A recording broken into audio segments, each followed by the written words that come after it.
Head officer বড়বাবু ব্যক্তি বড় শান্ত, তার যে আমার মাথার ব্যায়াম কেউ কখনো জানত। দিব্যি ছিলেন কোসমে রাজে চেয়ার কানি চেপে, একলা বসে ঝিমঝিমিয়ে হঠাৎ কেরেন চেপে আটকে উঠে হাত পা ছুড়ে চকটি করে গড়।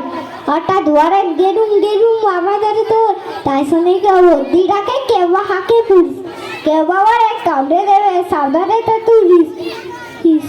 ব্যস্ত সবাই এদিক কুদিক করছে ঘোরাঘুরি, বাবু হাঁকেন ওরা আমার গোপ গিয়েছে চুরি।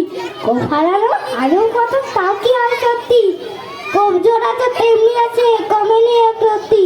সবাই তারে বুঝি বলে সামনে ধরে আয়না, মোটেও গোপ হয়নি চুরি, চক্ষণতা হয় না। রেগে আগুন তেরে বেগুন তেরে বলেন তিনি, কারো কথার ধার দানি নেই, সব বেটাকেই চিনি। নোংরা ছাটা খ্যাংরা ঝাঁটা বিচ্ছিরি আর ময়রা, গোপ তো রাখতো জানি শ্যামবাবুদের গয়রা।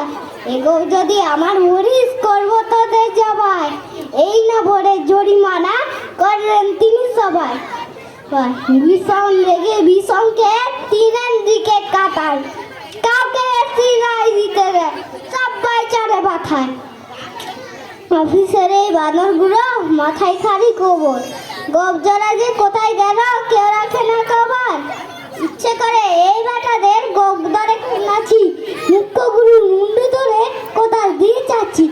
গোপকে বলে তোমার আমার, গোপকে কারোর কেনা, গোপের আমি গোপের তুই, তাই দিয়ে যাইছে না।